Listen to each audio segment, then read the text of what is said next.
자녀들아 주 안에서 너희 부모에게 순종하라. 이것이 옳으니라. 내 아버지와 어머니를 공경하라. 이것은 약속이 있는 첫 계명이니 이로써 네가 잘되고 땅에서 장수하리라. 또 아비들아 너희 자녀를 노엽게 하지 말고 오직 주의 교훈과 훈계로 양육하라. 종들아 두려워하고 떨며 성실한 마음으로 육체의 상전에게 순종하기를 그리스도께 하듯 하라. 눈가림만 하여 사람을 기쁘게 하는 자처럼 하지 말고 그리스도의 종들처럼 마음으로 하나님의 뜻을 행하고 기쁜 마음으로 섬기기를 주께 하듯 하고 사람들에게 하듯 하지 말라. 이는 각 사람이 무슨 선을 행하든지 종이나 자유인이나 주께로부터 그대로 받을 줄을 알미라. 상전들아 너희도 그들에게 이와 같이 하고 위협을 그치라. 이는 그들과 너희의 상전이 하늘에 계시고 그에게는 사람을 외모로 취하는 일이 없는 줄 너희가 알미라. 아멘. 네, 할렐루야. 반갑습니다. 이제 우리 가정 코로나에서 해방됐기 때문에 저희들을 두려워하지 않아도 됩니다. 네.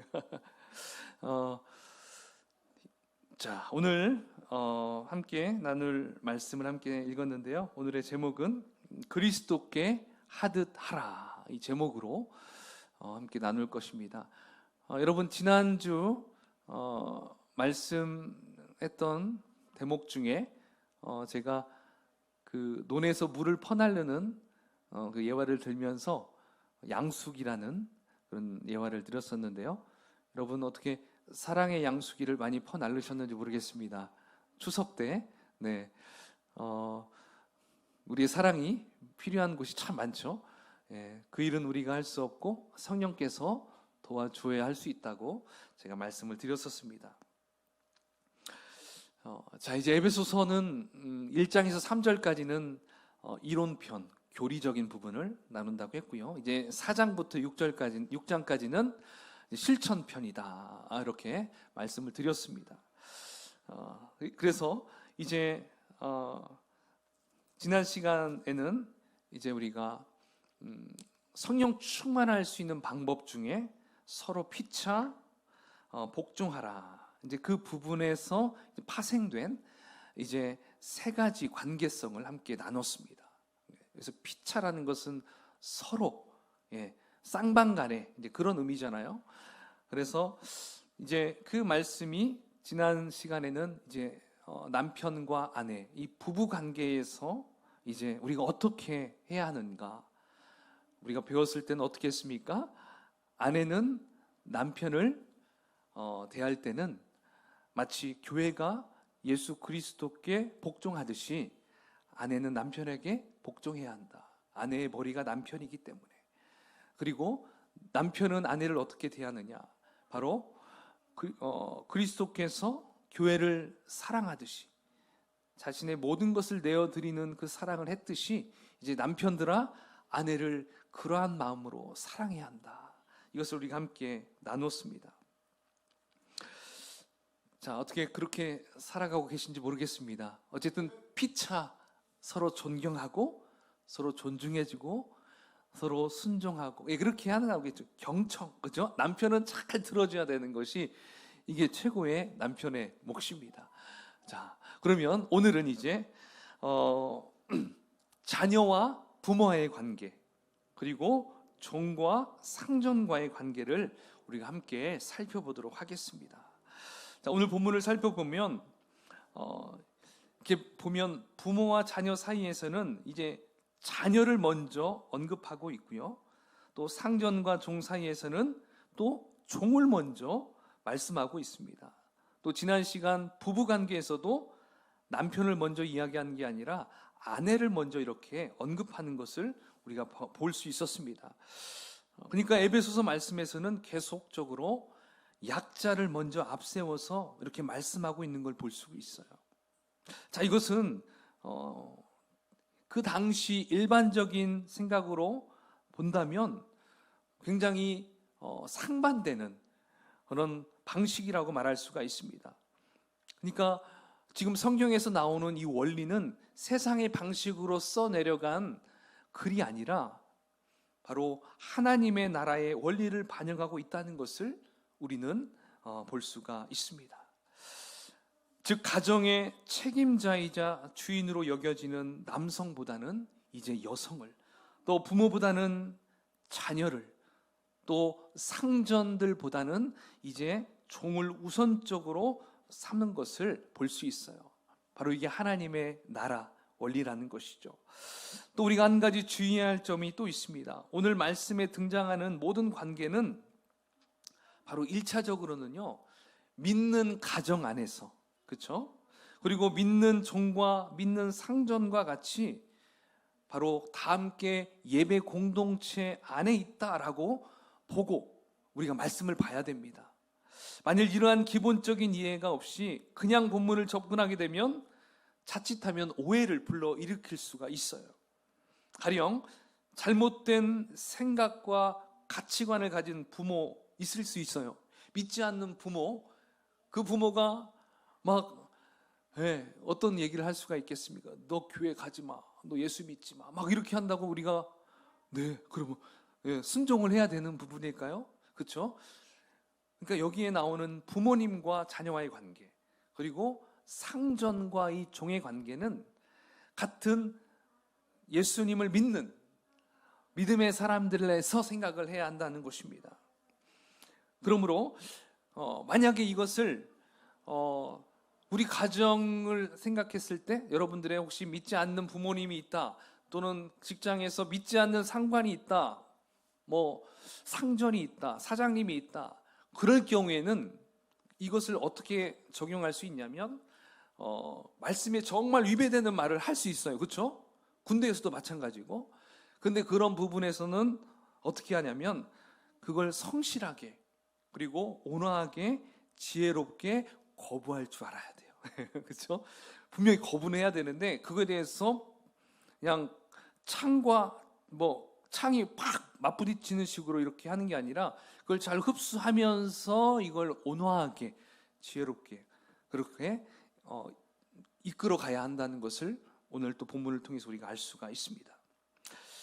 그러니까 어쨌든 지금 이 부분은 누가 누구에게 편지를 쓰는 겁니까? 바로 사도 바울이 에베소 교회 성도들에게 쓰는 편지잖아요. 그래서 그렇게 지금 살펴봐야 한다는 것입니다. 그래서 그것을 염두에 두고 우리가 차근차근 살펴보자는 것이죠.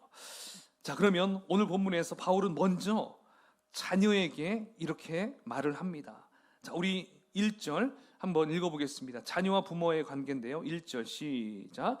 자녀들아, 주 안에서 너희 부모에게 순종하라. 이것이 옳으니라. 아멘. 지금 자녀들에게는 먼저 순종하라고 권고하고 있습니다. 자, 여기에서 나오는 자녀들의 연령은 어느 정도 될까요? 여기에서 자녀들은 보통 부모님에게 보호가 필요한 그러한 나이라고 볼 수가 있어요. 그러니까 결혼하지 않은 미성년자들, 그렇게 생각하면 됩니다. 그런데 에베소서 말씀에 지금 자녀를 호칭하는 이런 사실은 자녀를 호칭한다는 것은 바로 어린 아이들도 함께 예배 공동체 안에 있다라는 것을 우리가 볼 수가 있어요. 그러니까 그리스도인 공동체 안에는 자녀들도 함께 예배할 때 어른과 동등한 객체로 인정을 받고 있다, 이렇게 보고 있어요. 이때는 어린이들은 숫자에 보통 취급하지 않을 때가 있었거든요. 그런데 지금 그 아이들을 공동체 안으로 이렇게 들어오게 해서 지금 그들에게 훈계하고 있다는 것이죠. 그래서 1절에 나오는 이 순종은 이 복종하고 조금 약간 무게가 달라요. 자, 복종은 제가 지난 시간에 뭐라고 했습니까? 자발적으로 밑에서 와 두다, 이런 의미라고 했어요. 자발적으로 그 사람의 밑에서 자신의 것을 다 내려두는 것을 의미한다고 했습니다. 그리고 순종이란 단어는 이제 자발적으로 그 상관의 아래에서 듣는 거예요. 듣는 거. 그러니까 복종과 순종의 의미가 조금 다른 게 있죠. 그러니까 순종의 의미는 좀 더 부드러운 느낌이죠. 듣는 거다. 근데 복종은 따르는 거다. 좀 이렇게 생각할 수가 있겠죠. 그러니까 자발적으로 들을 준비가 되어 있고 들은 대로 기꺼이 행하는 것이 바로 순종이다 보면 됩니다. 자, 이것은 예수님이 하나님의 말씀을 들으신 대로 행하셨듯이 이제 자녀들도 부모에게 역시 그렇게 해야 한다라는 의미입니다. 하지만 조건이 있습니다. 그 조건은 무엇입니까? 6장 1절에 보니까 자녀들아 누구 안에서? 주 안에서, 주 안에서 순종해야 한다는 것입니다. 그냥 부모의 말이라고 해서 맹목적으로 순응하라는 말이 아니라 주님 안에서. 자, 이것은 먼저 주님에게 속한 존재로서 순종해야 한다는 의미입니다. 그리고 그렇게 하는 것이 옳다라고 말씀하고 있습니다. 여기서 옳다라고 하는 것은 우리가 골로새서 2장 20절에 보면 그 옳음이 무엇인지 잘 밝혀주고 있는데요. 한번 골로새서 3장 20절을 한번 같이 화면을 보고 읽어보겠습니다. 시작. 자녀들아 모든 일에 부모에게 순종하라. 이는 주 안에서 기쁘게 하는 것이니라. 아멘. 자, 여기에서 옳다라는 것은 자녀는 모든 일에 부모에게 순종하는 것이라고 하고 있어요. 바로 부모에게 순종한다는 것이 주 안에서 기쁘게 하는 것이다. 하나님의 기쁨이 된다라고 말씀하고 있습니다. 여러분, 그러니까 자녀들이 부모님에게 순종하는 것은 바로 하나님의 기쁨이 된다라고 지금 결론을 맺고 있습니다. 여러분, 예수님께서 어린 시절에 어떻게 자랐습니까? 누가복음 2장 51절 52절에 보면 예수님이 그 6월절에 12세 됐을 때 예수님이 6월절에 그 마리아 엄마와 요셉 아버지와 함께 6월절에 가서 절기를 지키고 이제 돌아가는데 그 어린 예수님은 같이 안 따라갔죠. 어디 있었습니까? 예루살렘에 남아서 그 성전에서 있었어요. 그러니까 부모님들은 당연히 따라오겠지 하고 생각하고 이제 막 고향에 다시 집으로 가고 있는데 안 보이는 거예요. 얼마나 놀랬겠어요. 자식이 안 보이니까. 다시 막 돌아갔죠. 갔더니 성전에서 이제 거기에 있는 서기관들 막 그런 랍비들하고 막 주고받으면서 얘기를 하고 있는 거예요. 그러니까 이제 놀래가지고 예수야 왜 여기 있어? 가야지. 그러니까 아버지 집에 있는 것이 뭐가 이상하냐고 이제 도리어 얘기하죠. 그러면서 이제 그렇게 얘기했지만 부모님을 따라서 그 말씀에 순종해서 다시 집으로 돌아갑니다. 자, 여러분, 예수님도 어린 예수님도 물론 하나님 아버지가 있는 곳에서 더 있고 싶겠지만 현재로서는 누구의 아들입니까? 바로 마리아와 요셉의 아들로서 그 육체의 아비, 어미에게 순종하는 걸 볼 수 있어요. 그러니까 그 자체가 바로 하나님의 기쁨이 되었고 많은 사람들에게 사랑을 받는 그런 예수님이라고 소개를 했거든요. 그러니까 여러분, 이 어린 아이들이 부모님께 순종한다는 거 정말 중요합니다. 주 안에서 순종할 수 있도록 또 우리가 그렇게 만들어 가야 되겠죠. 자, 이제 2절에 보면 또 이렇게 나옵니다. 한번 2절을 읽어볼까요? 시작. 내 아버지와 어머니를 공경하라. 이것은 약속이 있는 첫 계명이니. 네. 자, 이제 2절에 나오는 부분에서는요, 앞에는 이제 미성년자들에게 하는 말이라면 이제 2절에서는 이제 결혼한 그런 성년이라고 생각하면 돼요. 그래서 여기서 공경이라고 말하는데 이 공경의 뜻은요, 이거예요. 합당한 가치를 합당한 사람에게 드린다. 합당한 가치를 합당한 사람에게 드린다. 자, 이것을 좀 더 넓게 본다면 우리가 하나님께 예배하는 것도 공경이라고 볼 수 있겠죠. 그렇죠? 이 예배가 바로 가치와 어떤 워십 이런 의미거든요. 그러니까 가치를 드린다. 그러니까 공경이라는 것도 바로 이렇게 합당한 가치를 합당한 사람에게 드린다. 이런 의미라고 볼 수가 있습니다. 따라서 이제 이 공경이란 것은 이제 성년이 되어서 합당한 존경을 드리고 또 자식으로서 재정적인 부분도 도와드려야 한다. 이게 좀 내포되어 있다고 합니다. 그렇죠? 그래서 우리가 이런 명절 때 가나 또 어떤 분들은 이제 달마다 이렇게 부모님에게 이게 연세 들으신 부모님에게 이렇게 생활비도 드리고 그러잖아요. 이게 다 공경에 포함이 된다라고 말할 수가 있습니다. 그러면서 약속이 있는 첫 계명이다라고 말씀하고 있어요. 여러분, 10계명에서 부모를 공경하라가 몇 번째입니까? 5번째입니다. 5번째. 자, 10계명은 돌판이 2개예요. 그러니까 첫 번째 돌판은요, 이제 하나님을 위한 의무예요. 하나님께 우리가 지켜야 할 의무를 4가지를 두었고요. 그 다음에 인간적인 그런 부분, 우리가 사람과 사람과의 관계에서 지켜야 될 의무는 이제 5번째부터 10번째까지 있어요. 그 중에 첫 번째가 바로 이거예요. 내 부모를 공경하라. 바로 이게 그렇게 해서 약속이 있는 첫 번째 계명이다라고 표기한 것이라고 보면 돼요. 자, 이 계명을 지켰을 때 여러분 어떠한 약속을 주신다고 하십니까? 3절입니다. 3절을 읽어보겠습니다. 시작. 이로써 내가 잘되고 땅에서 장수하리라. 아멘. 사랑하는 여러분, 여러분 모든 생활 속에서 형통하기를 원하십니까? 아멘이시죠? 여러분 장수하기를 원하십니까? 아멘. 자, 그 비결을 하나님께서 오늘 알려주셨습니다. 부모를 공경하고 효도하면 돼요. 이건 정확해요. 정말 여러분 왜 그럴까요? 실제적으로 우리가 부모님에게 공경하면 그 가정에 평강이 와요. 그렇죠? 가정이 평안하게 됩니다. 평안하게 되면 정신적이든 육체적이든 갖가지 질병들이 잘 찾아오지 않습니다. 예, 마음이 평안하면 오래오래 우리가 건강하게 살 수 있다는 것도 충분히 우리가 의학적으로도 말할 수가 있잖아요. 그러면 자연스럽게 우리가 내 속에서 범사에 감사가 나옵니다. 그렇죠? 화가 안 생깁니다. 화가 생기면, 화병이 생기면 그만큼 여러분 수명이 단축돼요.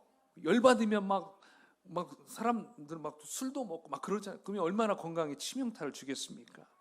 우리가 평안 가운데 살게 되면 범사에 감사하게 되고 형통하게 되고 건강하게 오래오래 살 수가 있다는 것입니다. 그리고 하나님은요, 이렇게 부모에게 정말 솔직히 공경할 수 없는 그런 부모들도 있습니다. 때로는 정말 힘들게 우리를 힘들게 하는 부모님들도 있어요. 세상 사람들은 이것 때문에 굉장히 막 난리가 아니잖아요. 그렇죠? 근데 우리가 이러한 부분까지 하나님께 기도하면서 이걸 잘 하나님께 기도하며 회개하면서 정말 부모의 공경이 잘 이루어진다면 하나님은 놀라운 축복을 우리에게 허락하신다는 것입니다. 여러분, 특별히 성경에서 룻 아시죠? 룻 기서에 나오는 룻. 이 룻은 모압 여인입니다. 이방 여인입니다. 근데 기근 때문에 이제 그 남편과 이제 원래 나오미와 그의 2 아들이 모압에 가서 기근 때문에 가서 살다가 이제 그 중에 둘째 아들이 거기에 살고 있는 모압 여인을 만나요. 그 여인이 룻이었어요.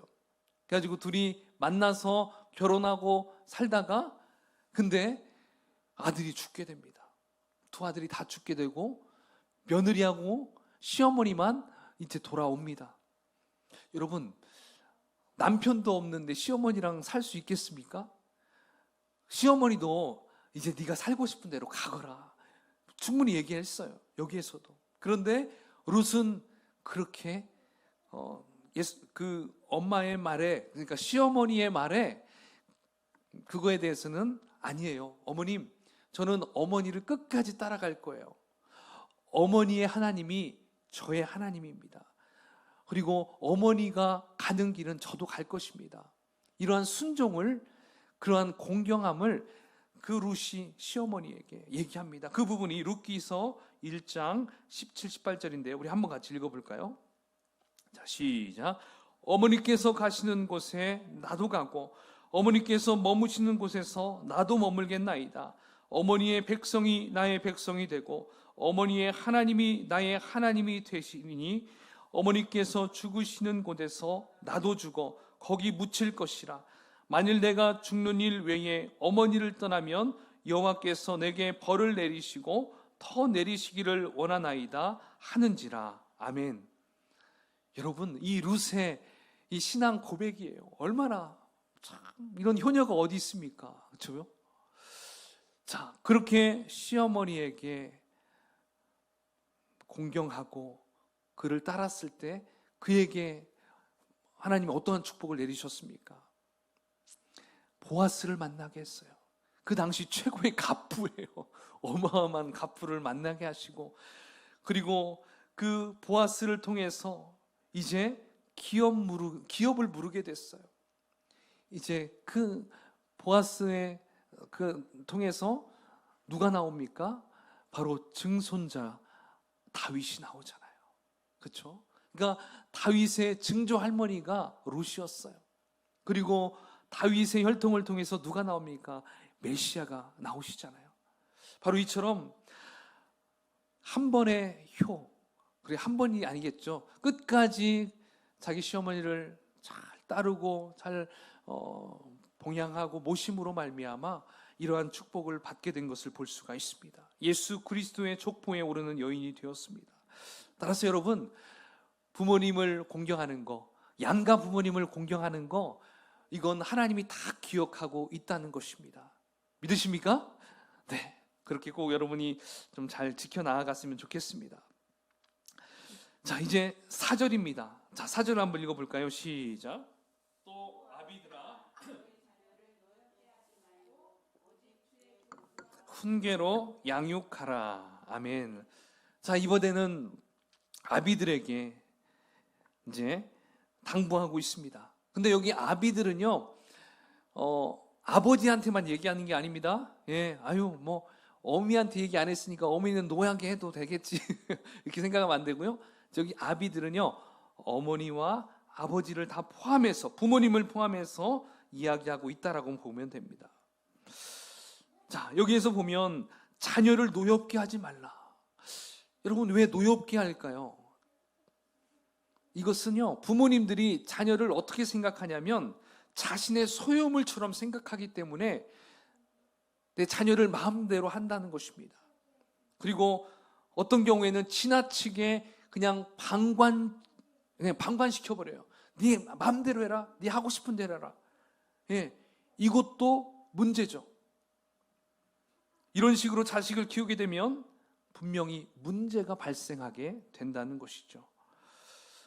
사실 우리 자녀들의 진짜 부모는 여러분 우리가 아니에요. 바로 하나님이 우리 자녀들의 진정한 부모님이십니다. 믿으십니까? 그렇게 생각해야 돼요. 우리는 잠시 맡아서 우리 자녀를 출산하고요, 그리고 그들을 양육하는 것을 임무를 받은 청지기에 불과하다는 것입니다. 그러니까 우리 부모가 자식을 대할 때 부모의 어떤 전시물로 보거나 부모의 능력을 보여주는 성적표로 봐서는 안 된다는 것입니다. 그리고 부모에게 대리 만족을 주는 액세서리로 봐서도 안 된다는 것을 지금 말씀하고 있습니다. 그러므로 부모는 자녀를 통해서 어떤 자신의 기쁨과 만족을 구하는 것이 아니라 자녀를 향한 하나님의 뜻을 구하고, 그리고 그들의 삶을 주님께 의탁하고 하나님의 뜻대로 살도록 도와야 할 책임이 있는 하나님의 대리자다. 그렇죠? 우리는 하나님이 진짜 부모님인데 그 역할을 우리가 잠시 임무를 부여받은 대리자다 생각을 해야 한다는 것입니다. 그래서 바울은 자녀에 대한 부모의 의무를 두 가지를 가르쳐주고 있어요. 첫 번째는 소극적인 면에서 노엽게 하지 말라. 자녀들을 노엽게 하지 말라 권고하고 있습니다. 이것은 부모의 권위로서 자녀를 억압하거나 편애하거나 부모의 뜻을 강요함으로써 자녀를 분노케 하지 말라, 이런 뜻입니다. 여러분, 자녀를 분노케 했던 성경의 인물이 있습니다. 야곱이에요. 야곱은 누구를 가장 많이 편애했습니까? 요셉을 얼마나 편애했어요. 요셉만 사랑했어요. 요셉만 꽃가운 입히고요. 요셉만 어떻게든지 막 그게 너무 인색했어요. 그러니까 여러분, 큰아들부터 열째 아들까지 얼마나 그 마음에 상처가 있겠습니까? 그래가지고 그 상처 때문에 어떻게 했어요? 그 요셉을 구덩이에다 그냥 떨어뜨려 버렸잖아요. 팔아먹었잖아요. 그러니까 여러분, 부모님들은요, 자식이 있을 때 여러분 편애하면 안 돼요. 공부 잘한다고 이뻐하거나 얘가 똑똑하거나 이뻐하거나 절대 그렇게 하면 안 됩니다. 저도 그렇게 하다가 된통 혼날 때가 있었어요. 그냥 그 변명하려고 힘들어요. 근데 분명히 더 사랑이 가는 아이가 있어요. 그건 무시 못합니다. 하지만 그것은 여러분, 아이들 앞에서는 보여주면 안 돼요. 이걸 우리가 부모님들이 이걸 적절하게 이걸 잘 해야 된다는 것을 오늘 이야기해주고 있습니다. 자칫 잘못하면 어렸을 때는 그걸 표출 안 합니다. 나이가 먹고 그러면 힘이 생기면 표출해가지고 굉장히 또 그때 왜 그랬었냐고 그러면 그때 또 서로 화해도 해야 될 또 때가 올 수도 있습니다. 그러니까 지금부터라도 우리 자녀들에게 공평하게 잘 사랑을 잘 나눠주면 좋겠습니다. 자, 두 번째 적극적인 면에서는 이거예요. 오직 주의 교양과 훈계로 양육하라고 합니다. 교양과 훈계. 여기서 교양은 무슨 뜻이냐면 이제 체벌을 통한 교정과 훈련을 의미합니다. 교양하면 뭔가 좀 교양이 있어야 돼 막 이렇게 생각할 수 있는데 여기에는 진짜 여러분 체벌을 의미합니다. 근데 체벌을 할 때 여러분들의 신체 손으로 이렇게 해버리면 문제가 됩니다. 감정이 섞여집니다. 절대로 체벌할 때는 여러분들의 감정을 섞으면 안 되고요. 이성적으로 약속을 어겼을 때 그 약속대로 체벌을 해야 돼요. 그러니까 집안에 사랑의 매 이런 거 옛날에는 많이 있었는데 요즘 어떤지 모르겠어요. 회초리도 있을 것이고요. 그러한 매로 아이를 키울 때 그들이 잘못되지 않고 바르게 커갈 수 있다. 그리고 한 손에는 매가 있지만 한 손에는 뭐가 있어야 될까요? 사랑이 있어야 되겠죠. 이게 바로 뭐예요? 훈계예요. 훈계는요, 가장 중요한 게 대화입니다. 대화. 서로 대화를 함으로써 그 아이의 마음을 또닥여 줘야 한다는 것입니다. 그래서 이 교양과 훈계는요, 자녀를 양육할 때 정말 너무 중요해요. 무조건 대화만 하고 사랑만 준다고 아이가 옳은 길로 가지 않아요. 아이들은요, 분간할 수 없어요. 그러니까 아이가 막 칼을 짚는데 얘 그거 안 돼. 그러면 그냥 거기서 끝내면 안 되잖아. 딱 했을 때 손을 때리든지 그러면 못 써. 이걸 몇 번 주입해줘야 그 아이가 이걸 하면 안 되는구나. 그리고 스스로 이거에 대해서 이제 안 하려는 그런 마음이 딱 생기잖아요. 그러니까 어린 시절에는 그런 부분을 정확하게 따끔하게 해줘야 안 한다는 것을 여러분 꼭 기억해야 된다는 것이죠. 근데 그 아이들이 자랄수록 그럴 때는 이제 그런 매를 듣는 것보다 대화가 필요하겠죠. 그 아이의 공감해 줄 수 있는 마음들. 근데 대화가 단절돼 버리면 사춘기를 지나서 많은 부모님과 자녀들이 대화가 단절되는 경우가 있거든요. 그러니까 사춘기에 그 아이들과 더 좀 교제를 좀 하려고 많이 애를 써야 됩니다. 그 과정을 잘 지나면 이제 더 깊은 교제를 나눌 수가 있어요. 개인적으로 저 같은 경우는 저는 이제 어린 시절부터 이렇게 좀 대화를 많이 한 편이었는데 사춘기가 그렇게 크게 지나지 않았었어요.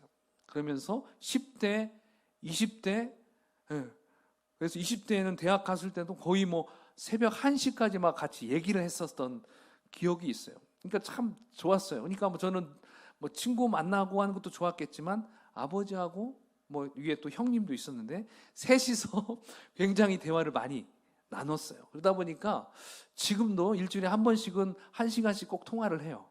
가지고 지금 또 있었던 얘기도 하고 나누고 바로 자녀와 부모님과의 그런 대화, 아들은 아빠와 또 딸은 엄마와 또 그런 교제들이 많이 있잖아요.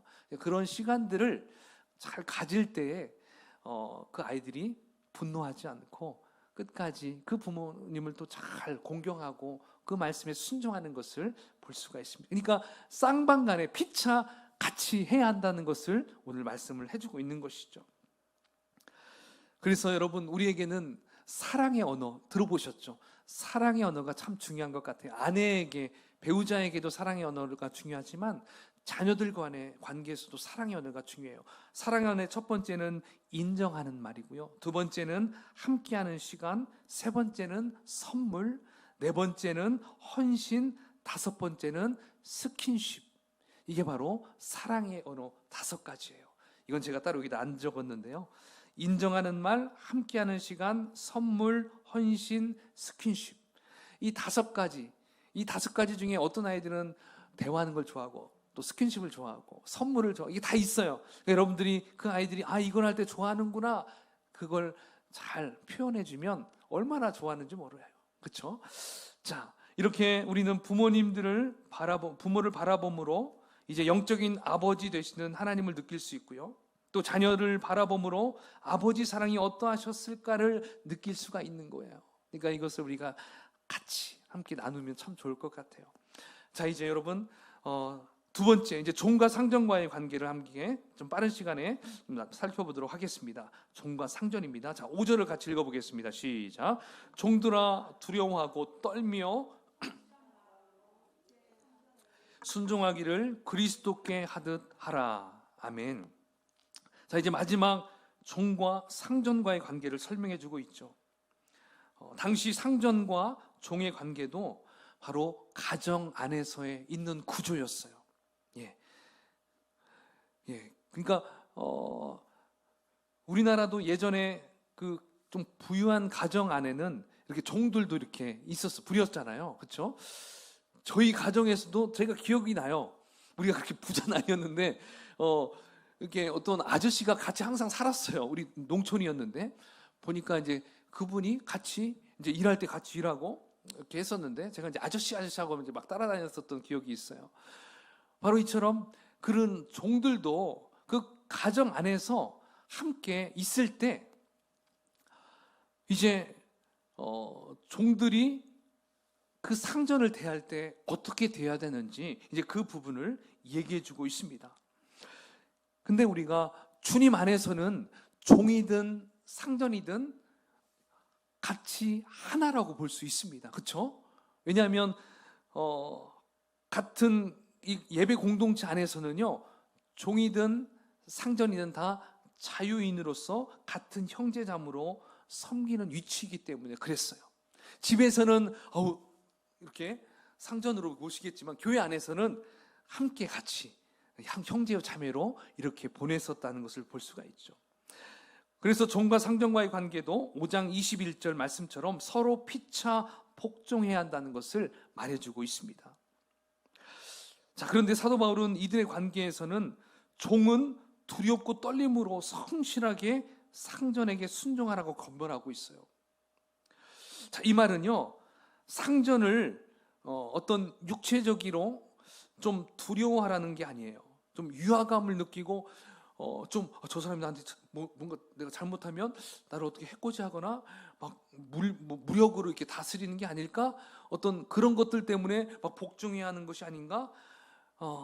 그런 의미가 아니라 여기에서 이야기하는 두렵고 떨림이라는 것은 마치 우리가 하나님을 대할 때 두렵고 떨림으로 나아가잖아요. 그렇죠?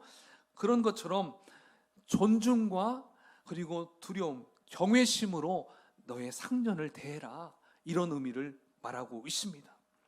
자, 그리고 6절과 7절에서는 또 이렇게 얘기하죠. 눈가림만 하여 사람을 기쁘게 하는 자가 되지 말고 그리스도의 종들처럼 마음으로 하나님의 뜻을 행하고 기쁜 마음으로 섬기기를 주께 하듯 하라, 이렇게 당부하고 있습니다.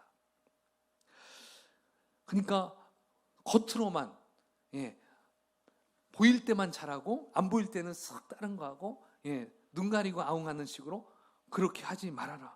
네가 겉으로나 속으로나 똑같은 마음으로 잘 대해줘야 된다, 이것을 이야기하고 있습니다.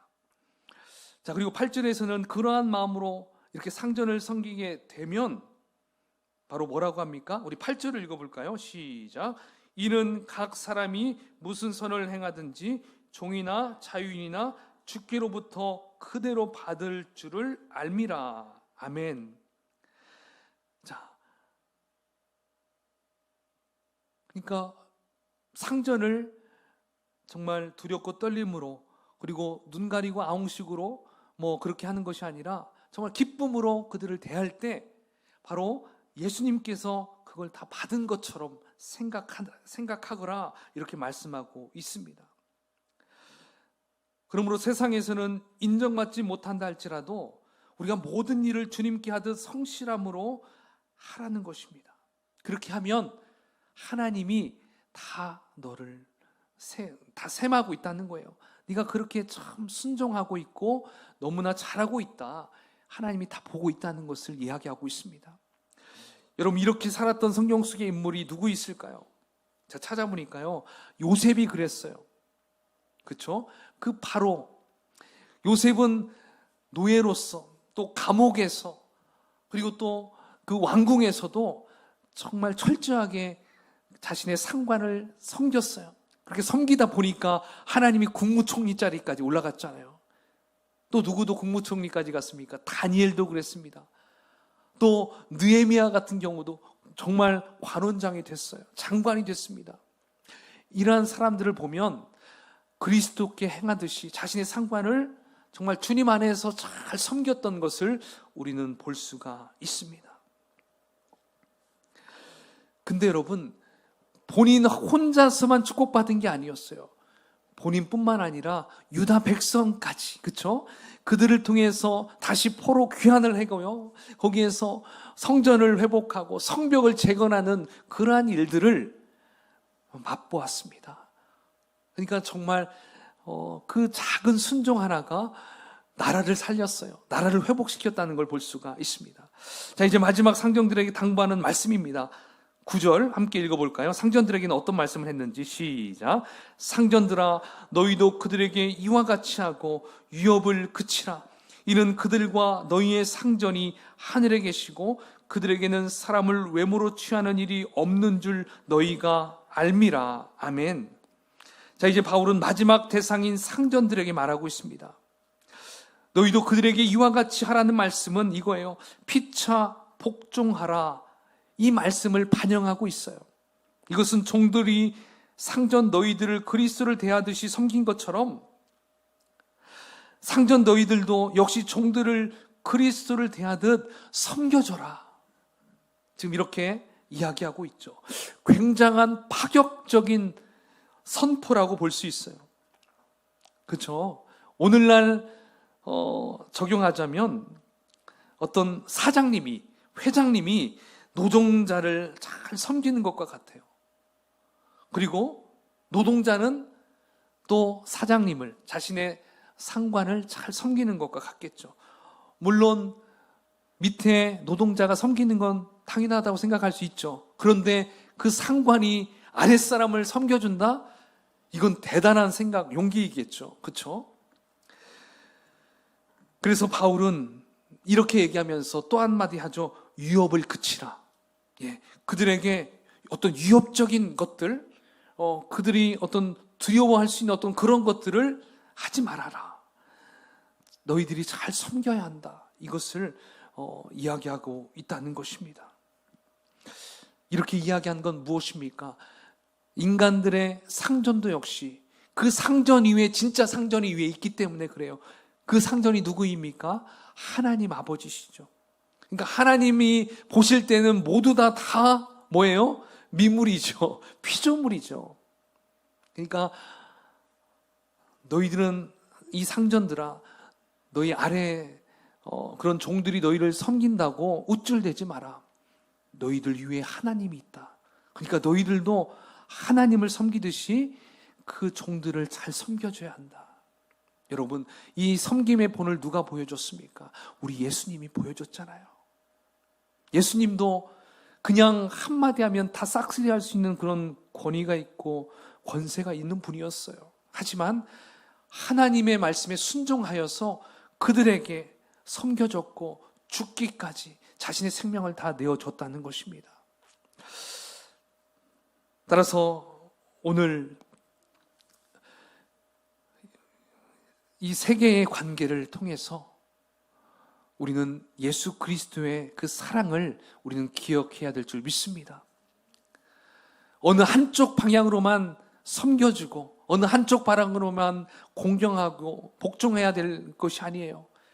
이것은 모두 다 부부관계, 그리고 부모와 자식 관계, 그리고 종과 상관 관계는요, 이 상전의 관계는 모두 다 무엇을 지금 얘기하려고 하는 거냐면 교회를 얘기하려고 하는 거예요. 하나님의 교회를 얘기하는 거예요. 바로 교회인 머리 되신 예수님이 성도인 바로 예수님의 몸을 지금 이렇게 사랑하라는 거예요. 서로 사랑하는 것처럼 너희들의 모든 관계 속에서 그렇게 사랑하라는 것입니다. 어쩌면 여러분 서로 형제 자매끼리도 이렇게 사랑하는 거예요. 피차. 그리고 자매들 간에도 그렇게 사랑하라는 것입니다. 이 땅의 모든 관계성 안에서 그러한 사랑을 해야 한다라고 지금 오늘 에베소서 말씀이 우리에게 주는 교훈이라는 것입니다. 여러분 오늘 우리가 적은 숫자가 함께 예배 드렸지만 바로 여러분 한 사람 한 사람이 변화가 되면요, 여러분들의 가정이 변화되고요, 여러분들의 그 계보가 변화가 됩니다. 그렇죠? 가문의 영광인 줄 아십시오. 우리가 이렇게 예수님을 믿고 하나님의 자녀가 됐다는 건 놀라운 일이, 놀라운 사건입니다. 따라서 우리가 스스로는 정말 자부심을 가지면서, 그리고 그 때를 기다리면서 겸손하게 우리 모든 가족들이, 그리고 우리가 함께하는 모든 친척 일가들이 다 주님을 영접할 수 있는 그날을 좀 생각하면서, 그리고 여러분들이 섬기는 직장, 또 가정, 또 사업체까지 또 그러한 마음으로 그러한 관계성을 가지면서 나아갔으면 좋겠습니다. 아멘이시죠? 아멘. 네, 이 시간 우리 한번 같이 기도하겠습니다.